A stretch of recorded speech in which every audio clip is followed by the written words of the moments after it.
Gopijana Vallabha Girivaradhari Gopijana Vallabha Girivaradhari Yashodanandana Brajajana Ranjana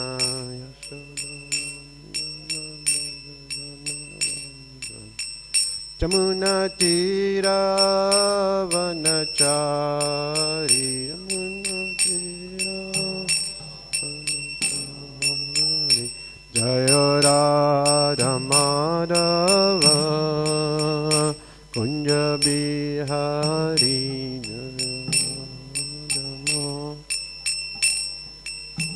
Kunja Bihari Gopijana Vallabha Girivaradhari Gopijana Vallabha Girivaradhari Yashodanandana Brajajana Ranjana Yashodanandana Jamuna Tira Vanachari Jamuna Tira Jaya Radha Madhava Kunja Bihari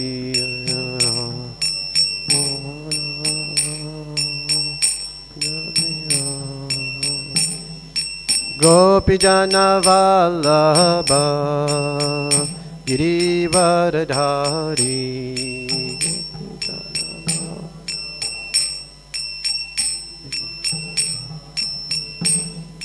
Yashodanandana Brajajana Ranjana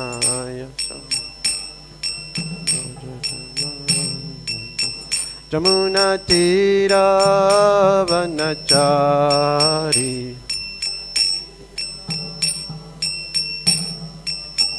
Yamuna Tira Vanachari Yamuna Vanachari Yamuna Tira Vanachari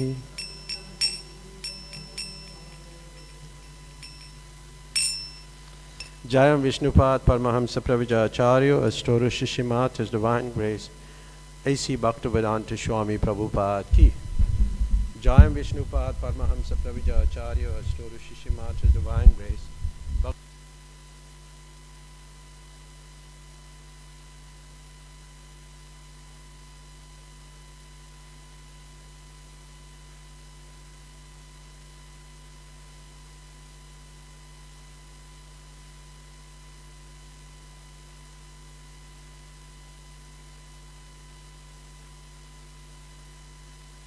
Namai ki Bhakti Devi Tulasi Devi ki Samaveta Bhakta Vrinda ki Nitai Gaur Premanande.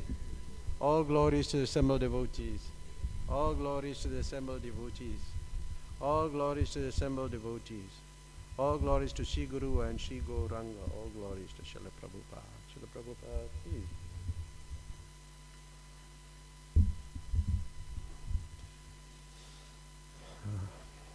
So we're reading today from Srimad Bhagavatam, 4th canto, chapter 20, text number 26. Om Namo Bhagavate Vasudevaya.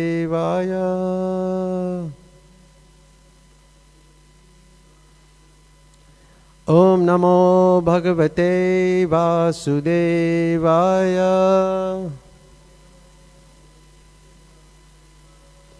Om Namo Bhagavate Vasudevaya.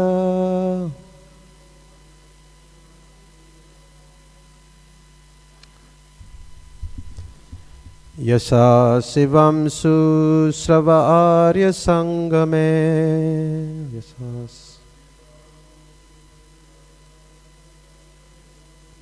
Yasa Sivam Susrava Arya Sangame.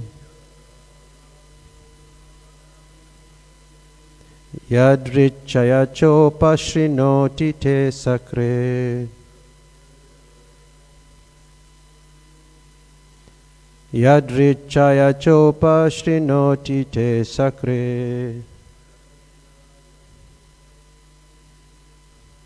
Katam gunagno viramed vinapasum. Katam gunagno viramed vinapasum. Sriya yat pravavre guna sangrichaya. Sriya yat pravavre guna sangrichaya. Yasa sivam susravarya sangame. Yadrichaya chopa shrinoti te sakre. Katam gunagno viramed vinapasum. Sriyaryat pravravre guna sangrichaya. Yasa sivam susravarya sangame. Yadrichaya chopa shrinoti te sakre. Katam gunagno viramed vinapasum. Sriyaryat pravrere guna sangrichaya.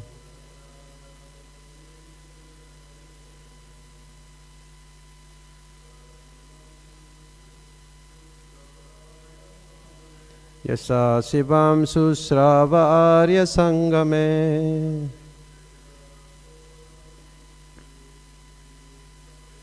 Yadrichaya chopa shrinoti te sakre. Katam gunagno viramed vinapasum. Sriyaryat pravavre guna sangrichaya. Yasa sivam susrava arya sangame. Yadrichaya chopa shranoti te sakre. Katam gunagno viramed vinapasum. Sriyaryat pravavre guna sangrichaya. Try.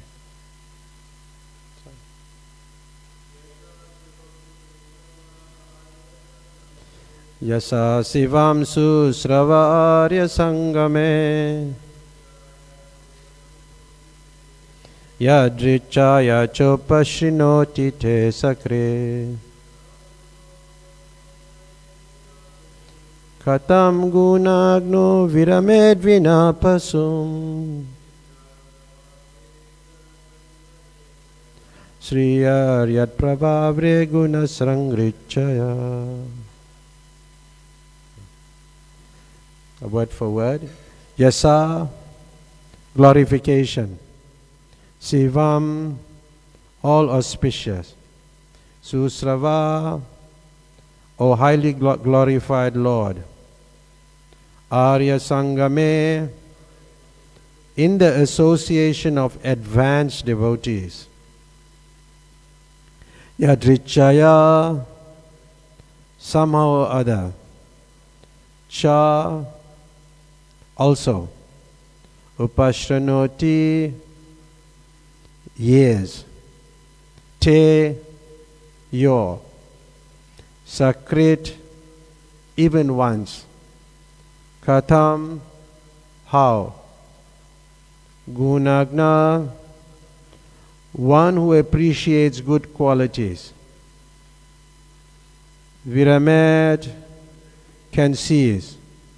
Vina, unless. Pasum, an animal. Sri, the goddess of fortune. Yat, which.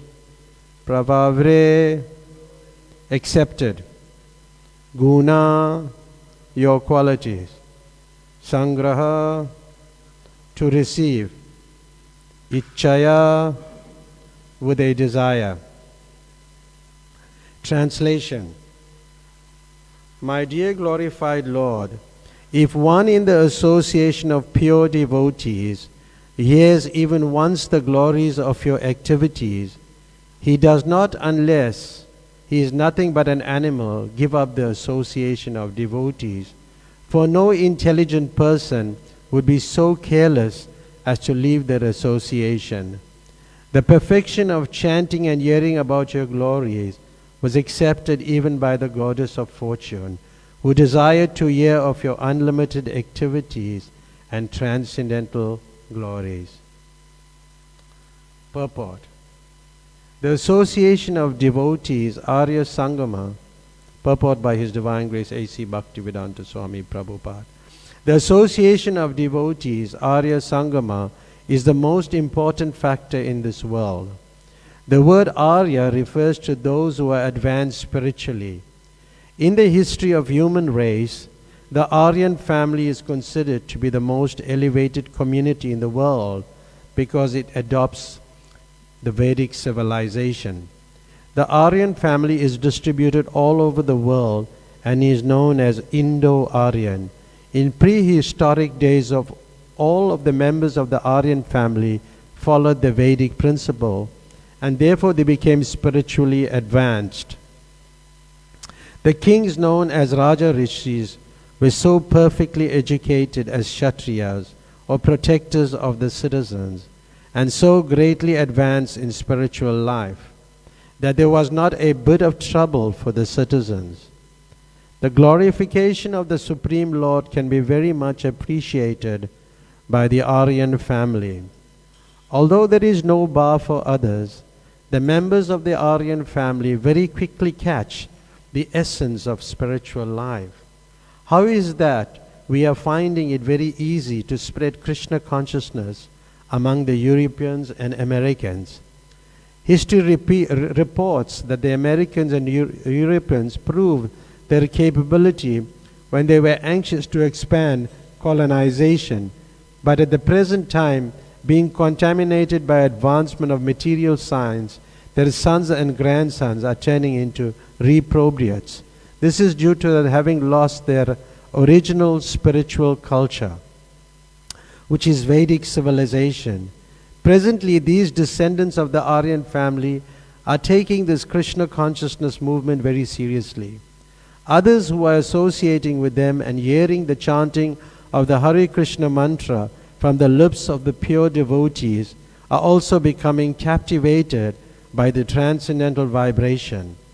Transcendental vibrations are very much effective when chanted among Aryans, but even though one does not belong to the Aryan family, he will become a Vaishnava simply by hearing the mantra, because the vibration has great influence over everyone.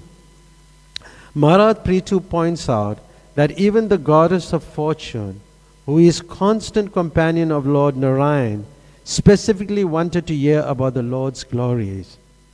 And for the association of the gopis, who are pure devotees. The goddess of fortune, pure devotees, the goddess of fortune, Lakshmi, underwent severe austerities. The impersonalists may ask why one should bother chanting the Hare Krishna Maha Mantra continually for so many years instead of stopping and trying for Kaivalya, liberation, or merging into the existence of the Lord. In answer, Maharaj Prithu maintains that the attraction of this chanting is so great that one cannot give up the process unless he's an animal. This is the case even if one comes in contact with this transcendental vibration by chance. Prithu Maharaj is very emphatic in this connection. Only an animal can give up the practice of chanting Hare Krishna. Those who are not animals but actually intelligent, advanced human civilized men cannot give up this practice of continually chanting Hare Krishna, Krishna Krishna, Hare Hare, Hare Ram, Ram Ram, Hare Hare. So I'll read the verse again. It's a long verse, so spare me. My dear, highly glorified Lord, if one in the association of pure devotees hears even once the glories of your activities, he does not, unless he is nothing but an animal, give up the association of devotees. For no intelligent person would be so careless as to leave their association. The perfection of chanting and hearing about your glories was accepted even by the goddess of fortune, who desired to hear of your unlimited activities and transcendental glories. So a very wonderful long purport from Srila Prabhupada on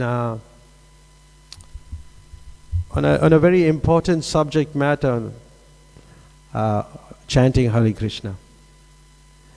So there are many key points on this particular purport, and I'll go through them very systematically.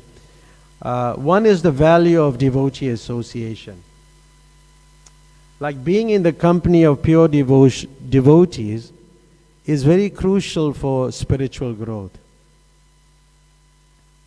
And hearing, about the glories of the Lord and of the devotees, what does it do? The result is that it encourages devotion and commitment to the general community or to the devotees. In the purports, 1:18-13, where in the first canto, Tulayam Lavanapi, Na Swargam Na Apnu Bhavam, Bhagavat Sangi Sangasya, Martainam Kim Utasi Saha. So this, the value of a moment's association with a devotee of the Lord cannot be compared even to the value of attaining the heavenly planets or liberation from matter. What to speak of worldly benedictions in the form of material prosperity, which are for those who are meant for death. So you cannot compare a moment's association with a pure devotee to anything material. That's not possible. Because the men, in this world, they are addicted to material happiness. Most people. And most people, when you ask them, what is the destination after this life? Like, we go to universities, and I called one young girl to me, and she came, and then so I told her, what's going to happen to you after you die? You're in college now, you're getting your qualification, you're going to get a job, you're going to marry, and then you're going to die. So where are you going to go to? So most people have this idea they'll go and enjoy further in the heavenly planets. So, but at some point, become frustrated with this material world, and then you'll hanker for something higher, liberation.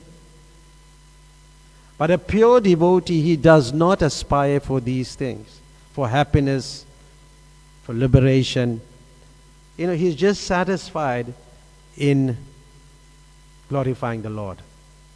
That's a pure devotee. He's just happy in glorifying the Lord. And Prabhupada, in that purport to 1:18-13, he gives a nice, he makes a nice point about the government servant.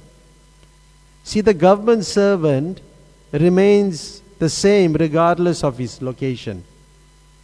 Like sometimes we would work in the government service, we'd work at one station, but they would take us to another station, and we would work on that station, but we're still the government servant.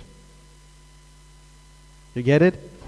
So like that, a devotee has nothing to do with this material world, because he's exclusively engaged in the service of the Lord. The location doesn't make a difference. So if I'm gone to another location, I'm doing the very same things. So A pure devotee, there's so many things to say, about a pure devotee. But somebody who's pure, you can feel the energy of a pure person. That verse from the third canto of Srimad Bhagavatam, which is so often quoted, Satam prasangam mama virya samvido bhavanti hirkana rasayana kata tajjosanadasu apavargavatmani shadaratir bhaktir anukramisyati. Very beautiful verse, talking about satam, in the association of pure devotees, the discussion of and the pastime and the activities of the Supreme Personality of Godhead is very pleasing and satisfying to the ear and the heart. It's very pleasing, because by cultivating such knowledge, one gradually becomes advanced on the path of liberation. Advanced. And thereafter is freed from attraction and becomes fixed. Then real devotion and devotional service takes place. So, we have to associate with pure devotees. And in that purport, broke it down into various subsections. The first point is pleasure in devotional discussions, cultivation of knowledge. So like when you're engaging in discussions about the pastimes of the Lord, it is satisfying to the ear and the heart. And this is a sign of genuine spiritual progress, when you feel satisfaction. And then cultivating knowledge, immersing oneself in devotional service, and you're becoming fixed on attraction on the Supreme Lord. And what is the role of association? That's the third point in the purport. When you break it down, it'll come to these type of points. What is the role of association? What do you think it is?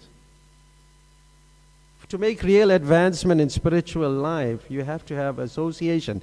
And there in the text itself, Prithu Maharaj is saying that if you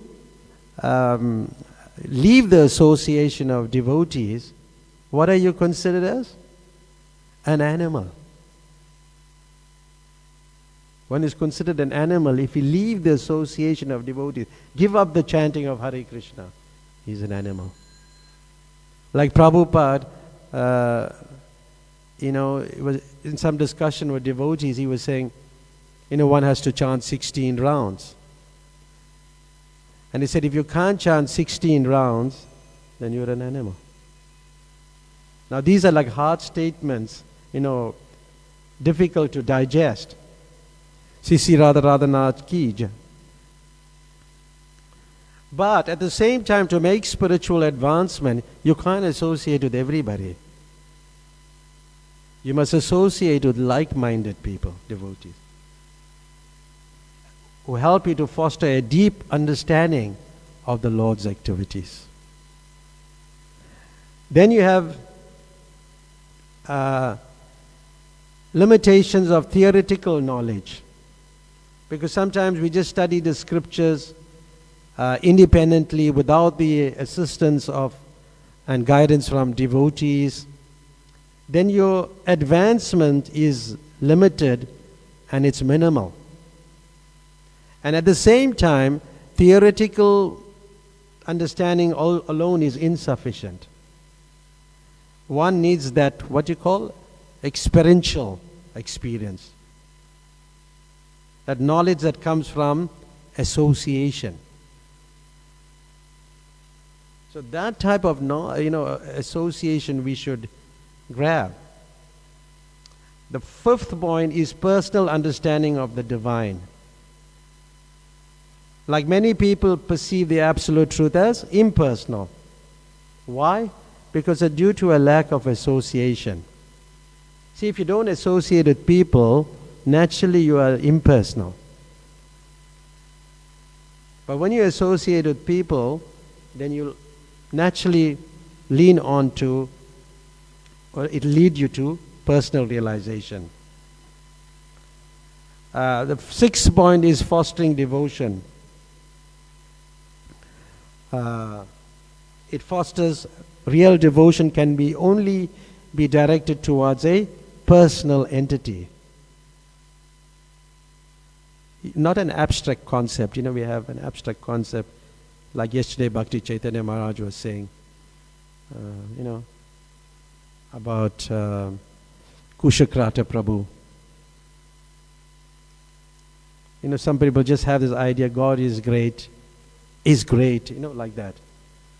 So that understanding they have only, just like an abstract concept. Then firm faith and attraction. That's the other point in the verse and the purport. As one develops firm faith in the Supreme Personality of Godhead, the attraction to both the Lord and fellow devotees deepen. See, as you become more faithful and you get deeper, then your relationship with devotees also deepens simultaneously. So this is a sign of attraction, a sign of spiritual progress. And the ninth one is service as path to perfection.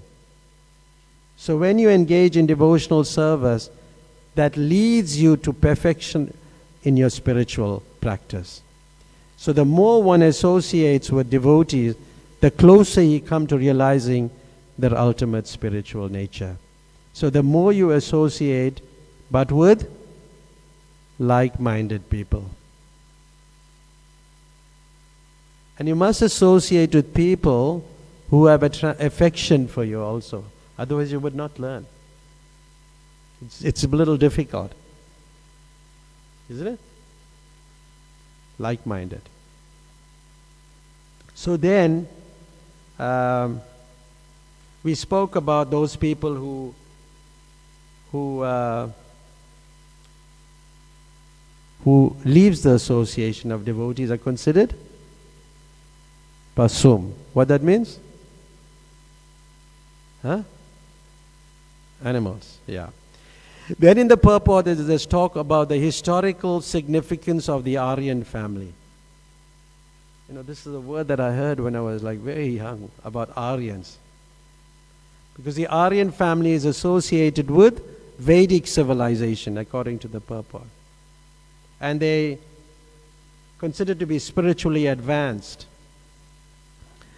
And there in the purport, Prabhupada is saying that these people were all over the world, Aryan people were all over the world. Therefore, people take to Krishna consciousness even from other backgrounds. Because they were practicing this down, it was coming down in their lineage, in their lines. I read in another purport, Prabhupada said, the word Aryan is applicable to persons who know the value of life and have a civilization based on spiritual realization. Aryan. And in the Srimad Bhagavatam, Canto 3, Chapter 33, Text 7, there's also about the word Aryan is used.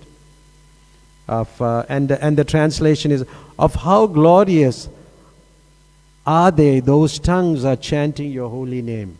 How glorious are they? Even if we're born in a family of dog eaters, such persons are worshipable. Persons who chant the holy name of your Lordship must have executed all kinds of austerities and fire sacrifices and achieved all the good manners of the Aryans. So the Aryan family, the people coming down in the Aryan line, they have already executed, austerities. They have good manners.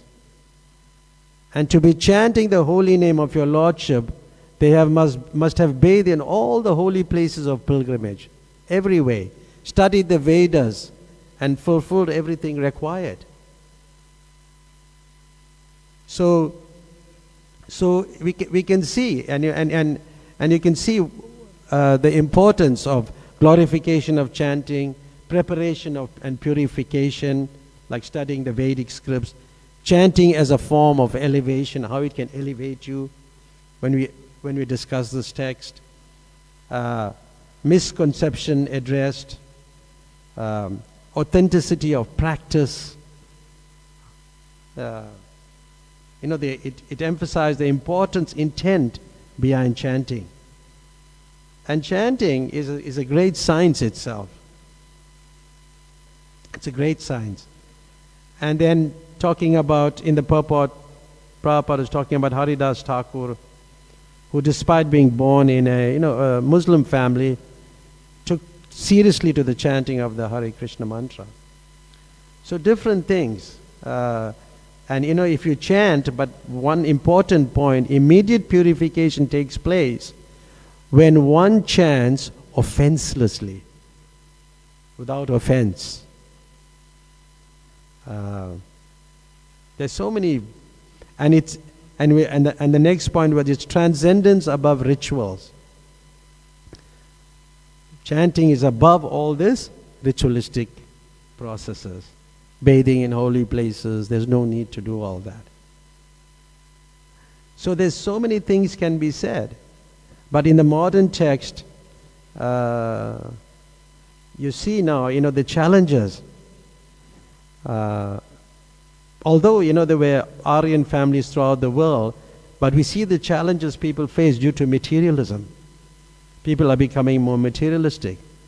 But still, however, they're becoming receptive to Krishna consciousness.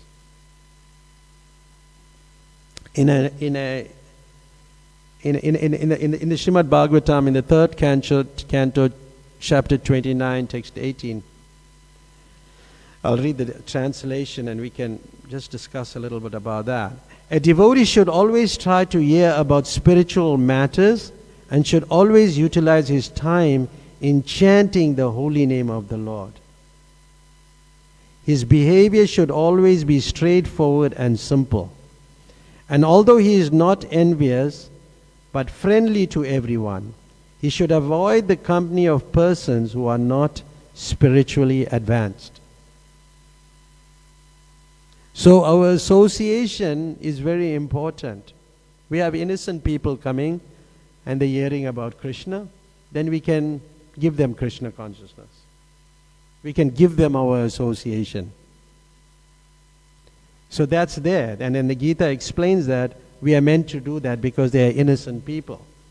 But people who are too materialistic, then we have to be cautious in our dealings with them. And in that purport, Prabhupada makes so many nice points. Spiritual advancement requires guidance from genuine sources. Therefore, we should always get our knowledge from authentic sources. Quite often we are asked to speak, and I personally go to many Hindu temples and talk to them. I ask them, how many of you read Bhagavad Gita? Good question, eh? You read Bhagavad Gita? So, yes, they'll say, little bit, I don't understand, So reading and authentic sources of knowledge and hearing from authorized figures, not just anybody, acharyas, teachers who can assimilate the spiritual teachings. Anybody can read these books, but to assimilate this knowledge and present it, that's a challenge. That assimilation part is very important. Control and discipline, like when we read this verse itself, the regulative principle, living simply, avoiding of excess of food, possessions, and unnecessary conversations. Like people ask you, what you cooked?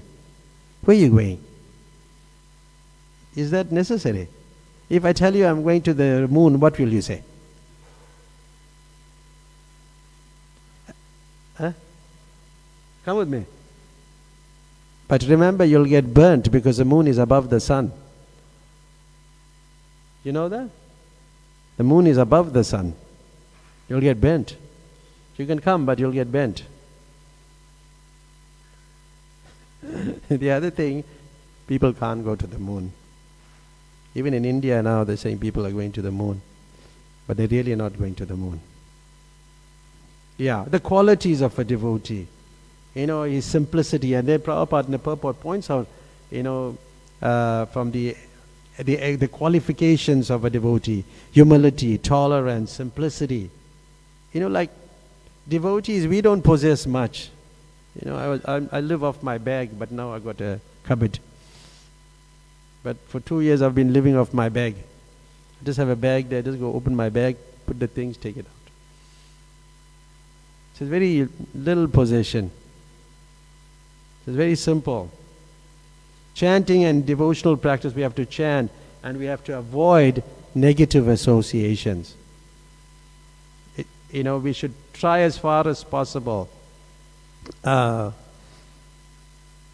Prabhupada pointed out in that purport, the difference between an Aryan and a non-Aryan is that an Aryan is like a Sura, like a demigod, and a non-Aryan is a demon.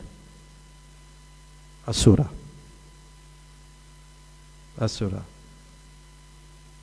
And selfless devotional service. We should be engaging in devotional service in a selfless way. This is what Prithu Maharaj is emphasizing. Association. A devotee should act, without self-interest or diplomacy. And that diplomacy is not a good quality. Unless you can use it if you're advanced. But if you're not advanced, you don't be diplomatic. You have to be selfless and focused on the divine mission. And true devotion involves putting the welfare of others and the divine mission above your personal desires. People want personal recognition. Some people say, okay, I'll give you 200,000, put my name there on that I gave so much money. Isn't it? You get this type of thing? No, not true, eh? Happens.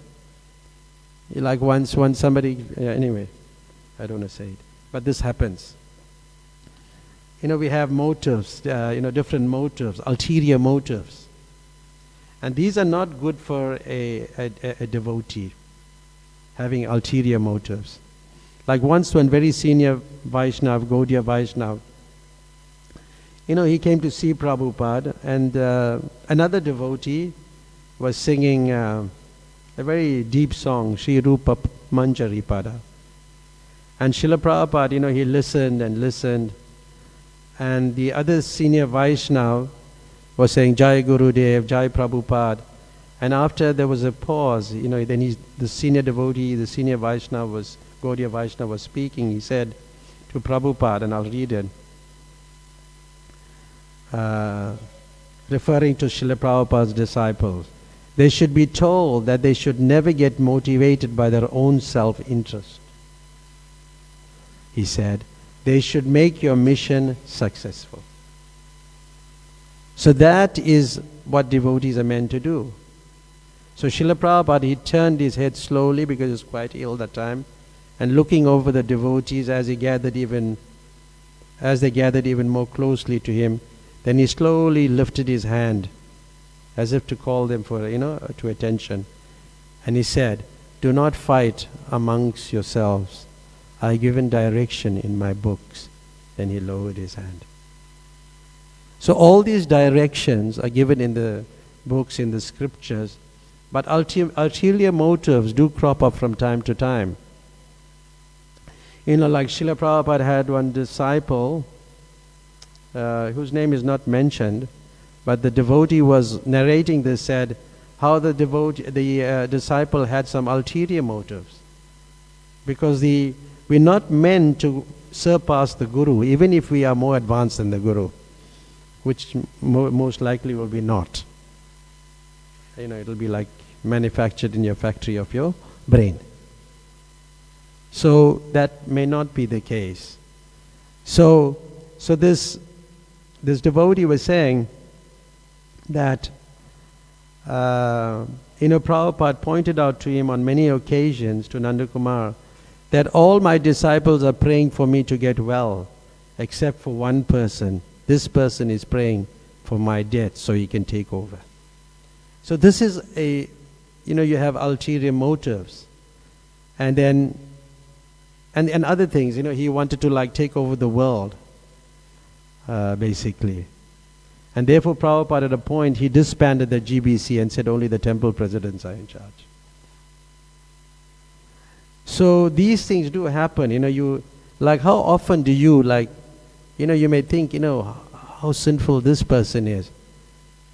But if you have to examine yourself, then even you think of sometime, hey, I hope that that enemy of mine's die.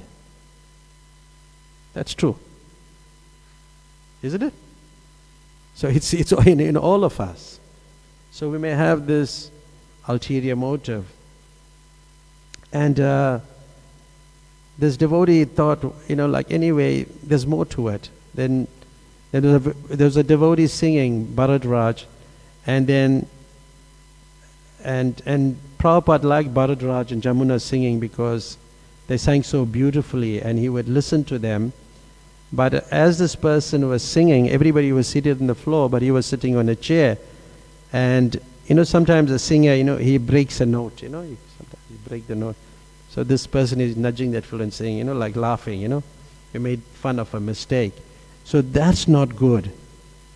And then this devotee, Nandakumar, thinking, either I kill this person or let the others know. But then they felt, well, I can't do the first one. The second one, if he has such popularity and so much power, it'll mean nothing, so he left. And just after that, Prabhupada had passed away. So we may have, we have to be very, very careful that we don't try to surpass the spiritual master. I think Bhakti Chaitanya Maharaj was bringing it out yesterday, that we, the number one devotee is our Srila Prabhupada, the founder of the Hare Krishna movement. We have to be straightforward, honest, as we said, in our dealings. We should not strategize things, for personal advantage. Like we may preach to somebody with the idea of, extracting some of his money. But if the money is coming to Krishna, that's good. We take the money and we give it to Krishna. So we should be focused on the mission, and we should avoid these negative influences. So many things we could talk about. But specifically the chanting of the Hare Krishna, the chanting of Hare Krishna, the vibration,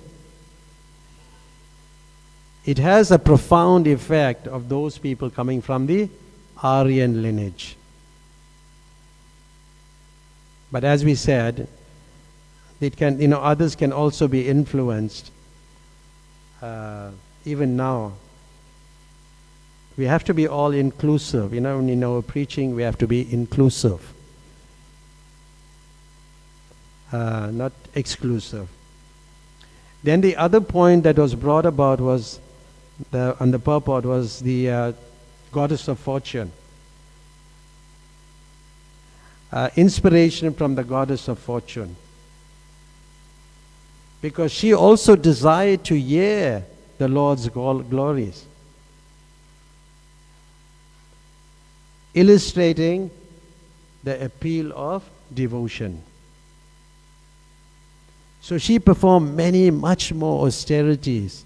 She performed so much austerities. But there's a nice discussion, I thought, which we could talk about, was in the ninth chapter of the Madhya Leela in Chaitanya Charitamrita about Lakshmi Devi. Although she's heard so much the glories of the Lord, she was desiring to enter the Ras Leela pastimes. She wanted to have that association with Krishna as in Goloka Vrindavan. But she couldn't. despite performing austerities, despite hearing the glories of Krishna. So hearing the glories of Krishna,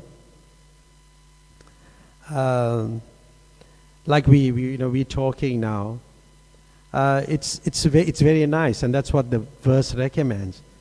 But the attention we're hearing in, the rapt attention we're hearing in, has a difference, makes a difference. So Chaitanya Mahaprabhu was in South India, and he was having this discussion with Bhatta. And they were kind of like having this good association, and he was a follower of Lakshmi and Narayan. You know Lakshmi and Narayan? You all know? Lakshmi is the consort of Narayan. So that's Krishna, but in another feature. So then Lord Chaitanya started joking with him, telling him, how is it, I'll just read this. Your worshipful goddess of fortune, Lakshmi, always remain on the chest of Narayan, and she's certainly the most chaste woman in the creation.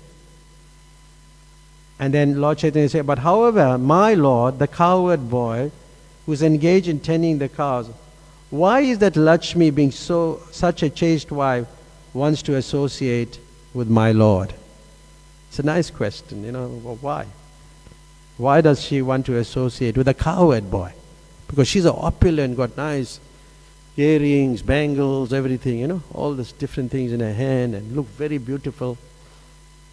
Why would she want to associate? Does it break the chastity? So Bhatta refutes that. He said, because they are one and the same. So the chastity is not broken. Because, Narayan is also Krishna. So, the chastity is not broken. But there's an interesting discussion, but which we can't go through. We can talk about it some other time. But Bhatta, he said, Lord Krishna and Lord Narayan are one and the same, but the pastime of Krishna are more relishable due to their sportive nature. It's more sweeter.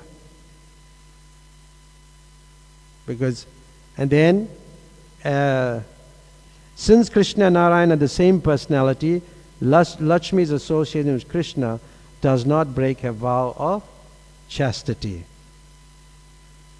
So like this, it goes on, and there's many, many points and deep points which it's not possible to discuss. But then they come to a point was, why couldn't Lakshmi Devi enter the Ras Leela? The pastime, because Krishna has many cowherd girlfriends. And that's higher. Because people don't understand it, they think that's immoral. Or it's not acceptable in society. But what's highest in the spiritual world, the opposite is in the material world. So that's the highest in the spiritual world, but lowest in the material world. Just like if I'm married and I have relationship with somebody else apart from my wife, that's not moral. That's not nice. Isn't it? But it's the opposite in the spiritual world. For something to exist here, it must exist there. Get it? So it's more relishable. This sportive nature, But why couldn't she enter? But then, the answer, the Lord replied, Lord Krishna has a special characteristic. He attracts everyone's heart with the mellow of his personal conjugal love. And goes on to explain in depth about love in the spiritual world. But then why couldn't she enter the Ras Leela? But then we have like the authorities of the Vedic knowledge who are known as Shruti Ganas. They worship Lord Krishna in the ecstasy of the gopis, and they followed in their footsteps. So by following in their footsteps, they could associate with Lord Krishna in the pastimes of the Ras Leela. They could enter. But how is it Lakshmi, is such an exalted person, couldn't? Because these people were following in the footsteps. They were following in the footsteps. They were associating with more advanced devotees. That's what the verse is about today. With more advanced devotees, they were associating, so they could enter. But Lakshmi Devi couldn't. One, she didn't want to, follow in the footsteps of the cowherd girls. In cowherd girls, they make cow dung patties and all, They take cow dung and they make patties. So Lakshmi won't do that because she's like a queen. Isn't it? So because she couldn't, because she didn't want to follow in the footsteps of the gopis of Vrindavan. So this is what we have to follow in the footsteps of the acharyas like Srila Prabhupada and all the acharyas to enter into these leelas or these pastimes. And this is possible by the chanting of Hare Krishna. Firstly, she didn't want to give up her opulence. Secondly, you have to give up your body. You have to take birth in a cowherd family. You have to make cow dung patties. You have to herd the cows and milk the cows and do all these things. She couldn't. She performed a lot of austerities. And even up to this day in Vrindavan, when you go across the Yamuna, she is there following these austerities. She is praying to the devotees to give them their mercy, that one day she'll be able to enter this Ras Leela. She's still there, Lakshmi Devi. So this is very wonderful. It's very wonderful.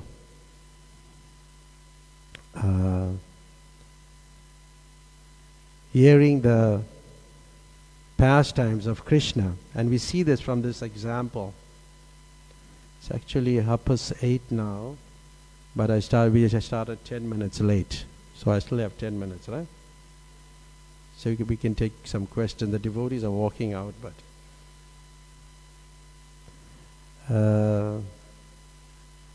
yeah.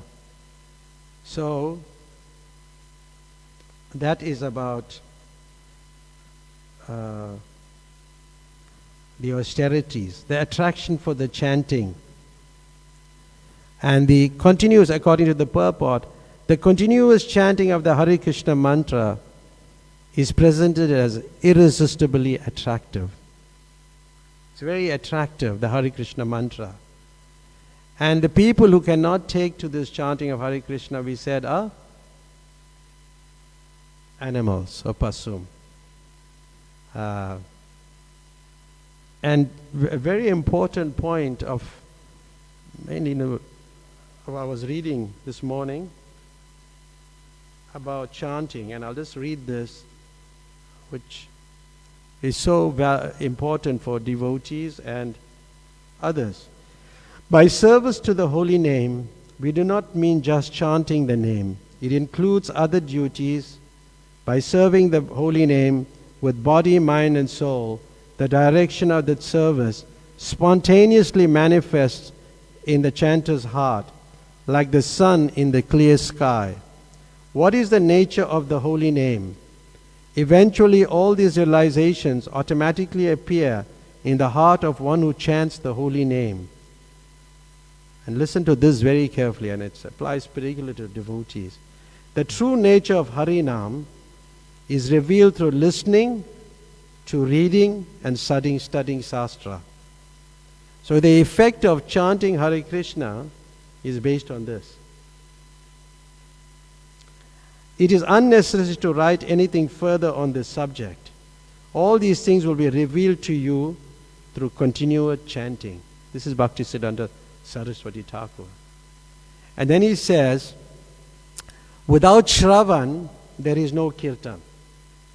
So without hearing, there's no glorification. First Shravan, then Kirtan. First you hear. then glorification. Then it says, then he said, the name of the Lord and the Lord himself, oh sorry, I forgot one part. Unless accompanied by Shravan, any attempt to perform kirtan, listen to this very carefully, must be material. Got it? Got it? Is material. Repeated hearing gives rise to kirtan and smaran. Because when you do this hearing, it gives rise to glorification and then remembrance. Because you have to have remembrance of God. Because, if it, I find this sometimes people take the mic, they want to sing, and they're waiting to sing, and, they want to. There's so much like this happens. Because people want to hear their own voice. But it's not on a very high level. It's not on that pure stage. You must be asked to sing. You get it? So repeated hearing gives rise to kirtan and smaran. By hearing kirtan, one begins to perform kirtan. And from performing kirtan, smaranam of Harikatha awakens. So it increases, awakens. The name of the Lord and the Lord himself are not two separate entities, but one. When the sound of the holy name passes over the lips, the conditioned sense of hearing and the conditioned consciousness initially processes the sound as if it were material, and that is how it is perceived. As a result, only the external ear hears it. Since the other senses and the mind, which is the collector, listen to this very carefully, of sensory experience, are envious of the ear, which they consider to be an equal partner, the result is that such chanting does not affect the cleansing of anarthas. So the unwanted things are not coming out of the heart. So chanting is a great science. So it's a very great science. We do not have the capacity even to theoretically know that the name and the Lord of the name are one. Yet just as piercing the ear is one of the Vedic rites for a young child, when our spiritual ear has been pierced, now listen to this carefully, when the spiritual ear is being pierced by the holy name, the other senses give up their envy of the auditory sense, meaning the ear. They no longer quibble with the ear, which can alone perceive transcendental sound. Then the flood of prema pours forth from all the spiritual senses and cleans away the contaminants of opposition and malice. Thereafter the Lord's beautiful form, qualities, associates and pastime are revealed in the name himself and experienced by the chanter as something quite distinct from the previous experiences in the mundane world. Then the kinds of worries and distractions of the mind that are typical of the conditioned living being cannot remain. So this is a very great science, chanting Hare Krishna. It goes deep into the heart, but it may stop by the ear. It's not going in. And when it gets into the heart, then prema or love comes, and your experience of Krishna takes place just by chanting Hare Krishna. So we'll stop here. Some comments. I stopped at the right time. Any comments, questions? Anybody will ask anything? Okay, Srimad Bhagavatam ki. Srila Prabhupada ki.